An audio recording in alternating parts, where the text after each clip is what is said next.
you guys for having me tonight. I'm a little nervous. I had a fried spring roll in front of my trainer, so I'm in trouble. I'll run it off tomorrow, right? But as she said, I'm Elizabeth Marks. I have some daughters, and that's kind of where my story starts. They go to the Doolin Family YMCA Early Learning Academy in Chesterton. And if you've ever been there, you know it is connected to the Chesterton Middle School. In the morning when we do drop off and in the afternoon for pickups, there's some parents dropping their middle schoolers off at the back entrance while mine go into another entrance.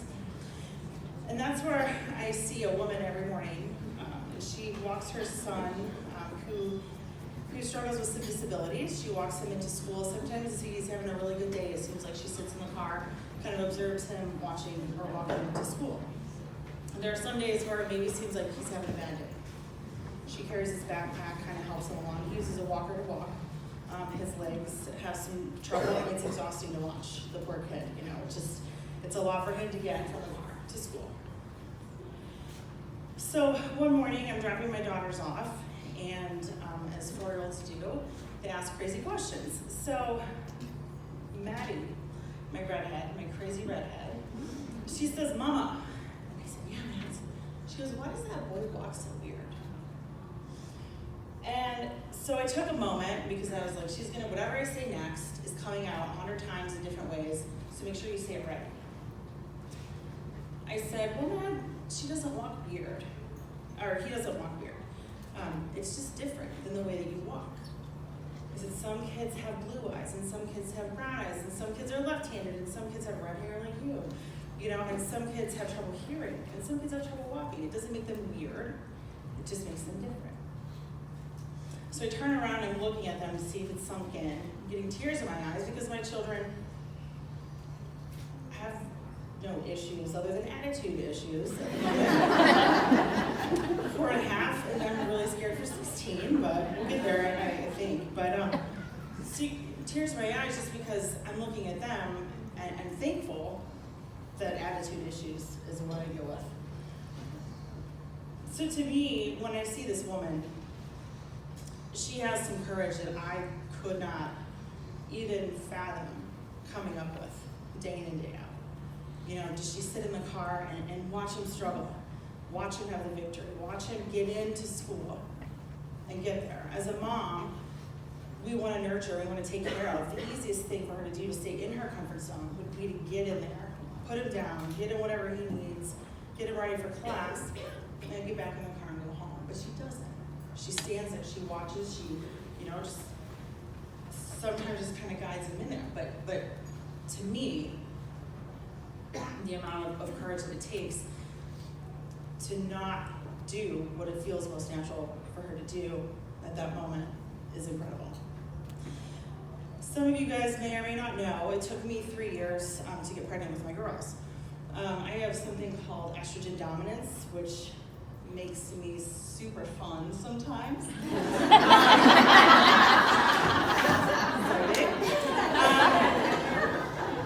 I have endometriosis, which is also super fun, and so it took me 3 years. It was a lot of different medications and drugs and procedures and surgeries and finally in vitro for me to have my kids.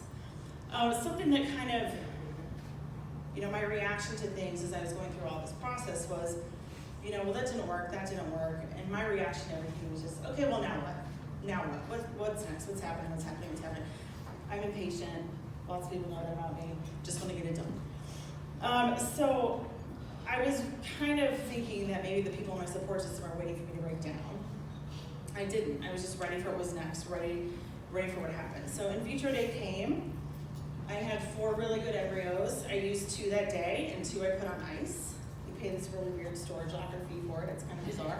It auto charges your credit card.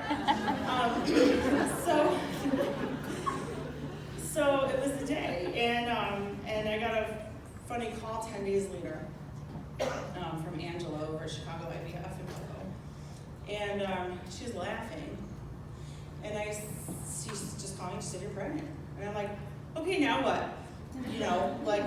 I've never heard yes, I've never heard a positive, I've never heard something good on the phone when it comes to any of this stuff. So it was really exciting to hear. And so she's telling me now what? She's telling me, well, you're pregnant, so, figure it out. You're gonna throw it for 6 months, it'll be fine, it'll be all right. So I asked her at the end of the phone call, I said, I have to ask why you're laughing. And she said, well, honey, your hormone levels are so high, you have to have multiples. It's just, you do. And so that was 10 days later, right? So I kind of was, all right, well, we'll just see what happens. And finally, 39 weeks, 51 hours, and 14 pounds. I had 2 babies, Madeline Era and Amelia Bell.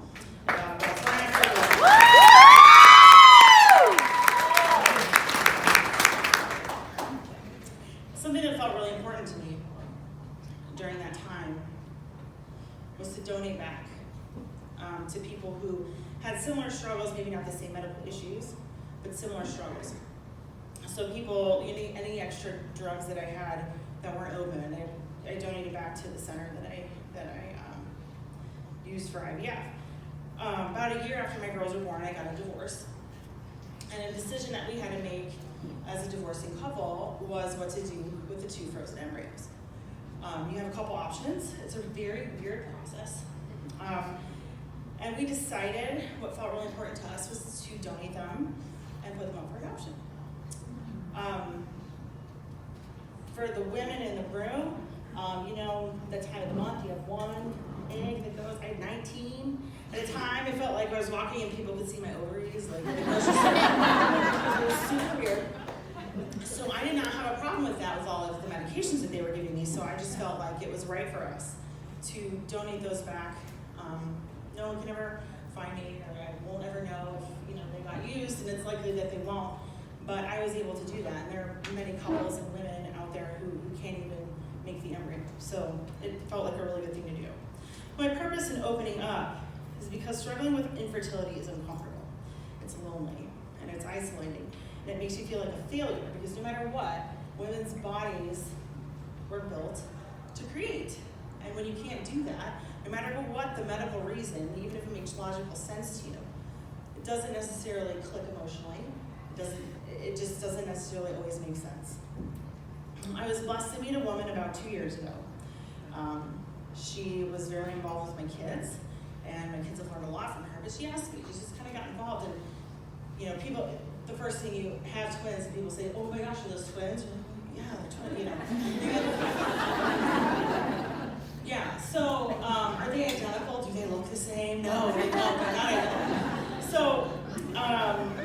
So my girls, she kind of asked me about my girls. She said, were they natural in their family? And I said, yes, however, my kids were in vitro. I have their Petri dish lid at home. I saved them. We talked about it. I could tell it was an uncomfortable topic for her, but it was a very comfortable topic for me. I'll talk about it with anyone. And so I could tell the more that I talked, the more comfortable she got. And she ended up sharing with me that she is going through a similar struggle. A year and a half, maybe 2 years, attempting to start a family. It's a really hard thing to relate to if you haven't been through it in a way, because the classic thing that you'll hear somebody say, I used to get this all the time. The second year I was trying to get pregnant, people were like, are you gonna have a family? Are you gonna have a family? Yeah, we're trying. Well, just stop trying, it'll happen. And that's what everybody says, and if you ever said it, don't say it. It's the worst thing you can hear. It's the worst thing you can hear as somebody going through that, because every time you try, you're trying.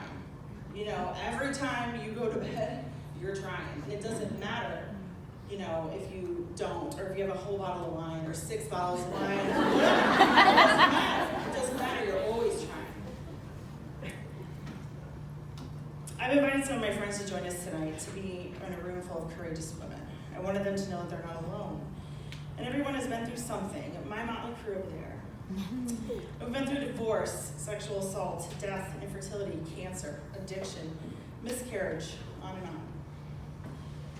Because you guys talked about it, whatever it is to you.